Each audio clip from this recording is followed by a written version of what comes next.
અડાલજ ખાતે આવેલા શનિ મંદિર નજીક Shri Jagannath cultural academy and research centre (JCARC) આવેલું છે. આ સંસ્થાની સ્થાપના ઓડિશા અને ગુજરાત વચ્ચે સાંસ્કૃતિક સેતુનું નિર્માણ કરવા માટે કરવામાં આવી હતી. JCARC પરિસરમાં આવેલું શ્રી જગન્નાથ મંદિર શ્રીક્ષેત્ર પુરીના શ્રી જગન્નાથ મંદિરના આદર્શ પર નિર્માણ પામેલું છે અને અહીં પુરી મંદિરની પરંપરા અનુસાર તમામ ધાર્મિક વિધિઓનું પાલન કરવામાં આવે છે. આ મંદિર ભગવાન જગન્નાથના સર્વધર્મ સમભાવ, સર્વજાતિ સમાનતા અને વૈશ્વિક ભાઈચારાના સંદેશને પ્રસારિત કરે છે. જેમાં દર વર્ષની જેમ આ વર્ષે પણ ભગવાન શ્રી જગન્નાથજીનો ભવ્ય અને ઐતિહાસિક રથયાત્રા મહોત્સવ તા. 16 જુલાઈ, 2026 ગુરુવાર ના રોજ સવારે 8 વાગ્યાથી સાંજે 6 વાગ્યા સુધી શ્રી જગન્નાથ મંદિર, અડાલજ ખાતે ઉજવવામાં આવી રહ્યો છે. ત્યારે રથયાત્રા મહોત્સવની શરૂઆત સ્નાન પૂર્ણિમા 29 જૂન, 2026 થી થઈ ચૂકી છે અને તે નીલાદ્રી વિજય 24 જુલાઈ, 2026 સુધી વિવિધ ધાર્મિક વિધિઓ સાથે ઉજવાશે. અડાલજ ખાતે આવેલ શ્રી જગન્નાથનું મંદિર સમગ્ર વર્ષ દરમિયાન ભક્તો માટે આકર્ષણનું કેન્દ્ર બની રહ્યું છે, જ્યાં આસપાસના વિસ્તારોમાંથી દરરોજ મોટી સંખ્યામાં ભક્તો દર્શન માટે આવતા હોય છે. ત્યારે દર વર્ષની જેમ આ વર્ષે પણ રથયાત્રાના દિવસે અંદાજે 20,000થી વધુ ભક્તો ભગવાનના દર્શનનો લાભ લેશે તેવી અપેક્ષા સેવાઈ રહી છે. આ ઉપરાંત રથયાત્રાના સાંજના સમયે મંદિર પરિસરમાં સમાજના સભ્યો તથા જાણીતા કલાકારો દ્વારા ભગવાન સમક્ષ ભવ્ય સાંસ્કૃતિક કાર્યક્રમોનું પણ આયોજન કરવામાં આવશે. રથયાત્રા દિવસની મુખ્ય ધાર્મિક વિધિઓ. પુરી શ્રી જગન્નાથ મંદિરની પરંપરા મુજબ રથયાત્રાના દિવસે નીચે મુજબની વિધિઓ યોજાશે. નેત્રોત્સવ, નવ યૌવન દર્શન, મંગળ આરતી, રથનું શુદ્ધિકરણ, ભગવાન શ્રી જગન્નાથ, ભગવાન બલભદ્ર અને દેવી સુભદ્રાની પહાંડી વિધિ. અગિયામાળાના આગમન બાદ મુખ્ય અતિથિ દ્વારા પરંપરાગત છેરા પહેરા, સુવર્ણ ઝાડુ વડે રથની સફાઈ વિધિ. ત્યારબાદ મુખ્ય અતિથિ દ્વારા કપૂર આરતી. રથયાત્રા નિમિત્તે આ તમામ વિધિઓ પૂર્ણ થયા બાદ ભગવાન શ્રી જગન્નાથજી ભક્તોને રથ ઉપરથી દર્શન આપશે અને ત્યારબાદ રથયાત્રાનો પ્રારંભ થશે. પરંપરા અનુસાર ભગવાન શ્રી જગન્નાથજી તેમના મોટા ભાઈ ભગવાન બલભદ્ર અને બહેન દેવી સુભદ્રા સાથે પોતાના મૌસીમા મંદિર, માં અન્નપૂર્ણા મંદિર તરફ પ્રસ્થાન કરશે અને માર્ગમાં તમામ જાતિ, ધર્મ અને વર્ણના ભક્તોને દર્શન આપશે. ભગવાન જગન્નાથની રથયાત્રા સર્વધર્મ સમભાવ, વિશ્વ બંધુત્વ, શાંતિ, સમૃદ્ધિ અને સુખનો સંદેશ આપે છે. ભગવાન જગન્નાથની આ વર્ષની રથયાત્રામાં મુખ્ય અતિથિ તરીકે શ્રી ભૂપેન્દ્રભાઈ પટેલ, માનનીય મુખ્યમંત્રી, ગુજરાત રાજ્ય ઉપસ્થિત રહેશે.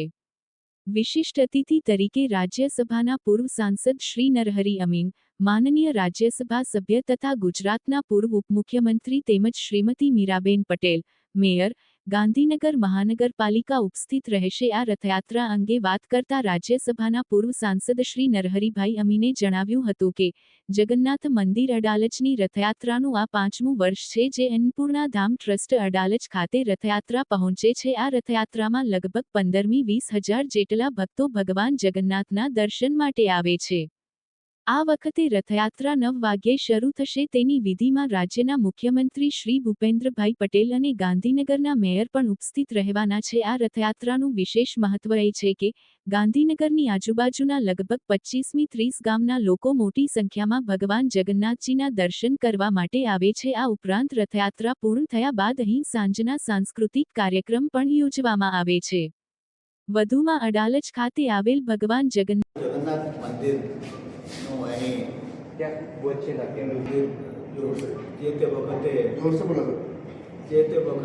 તે વખતના માનનીય મુખ્યમંત્રી આનંદીબેન પટેલે ઉદ્ઘાટન કર્યા અને આજે જો છે જગન્નાથ મંદિર અહીંના લોકો માટે એટલા ઉપયોગી થયા છે. અમારી જે અહીં વિઝિટર્સ છે, જે લોકો આવે છે દર્શન માટે, 90%થી વધારે અમારા અહીંના ગુજરાતના માણસો છે. જે અમે કહીએ છીએ જગતના નાથ જગન્નાથ, અને ખરેખર જગન્નાથજીના લાભ માટે જે લોકો આતુર છે, એટલા માટે આ રથયાત્રા જો છે 16મી તારીખે તૈયાર થાય છે અને એક દિવસનો કાર્યક્રમ નથી અને એની સાથે 9 દિવસ જો છે સાંસ્કૃતિક કાર્યક્રમ બરાબર થવાના છે. અને અમારી જો આયોજન છે એવું ગણતરી છે કે 25,000 લોકો છે આનો લાભ લેશે અને બધા માટે પ્રસાદનું બંદોબસ્ત પણ મંદિર તરફથી કરવામાં આવે છે અને સારી રીતે આવે, દર્શન કરે અને પ્રસાદનો લાભ લઈને જાય અને એમ બધાનો લાભ થાય, આ અમારી પ્રયત્ન છે. કે જગન્નાથ મંદિર અડાલજ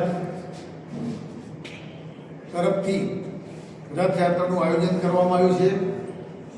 આ 5મું વર્ષ છે કે જે જગન્નાથ મંદિર અડાલજથી રથયાત્રા નીકળીને અન્નપૂર્ણા ધામ ટ્રસ્ટ અડાલજ ખાતે રથયાત્રા પહોંચે છે.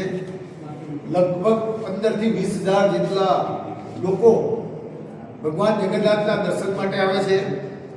આ વખતે જગન્નાથ મંદિરની રથયાત્રા જે 9 વાગે શરૂ થશે તો એની જે વિધિ છે એ વિધિમાં રાજ્યના મુખ્યમંત્રી ભૂપેન્દ્રભાઈ પટેલ ઉપસ્થિત રહેવાના છે, ગાંધીનગરના મેયર પણ ઉપસ્થિત રહેવાના છે અને પૂર્વ રાજ્યસભાના સભ્ય તરીકે હું પણ ઉપસ્થિત રહેવાનો છું.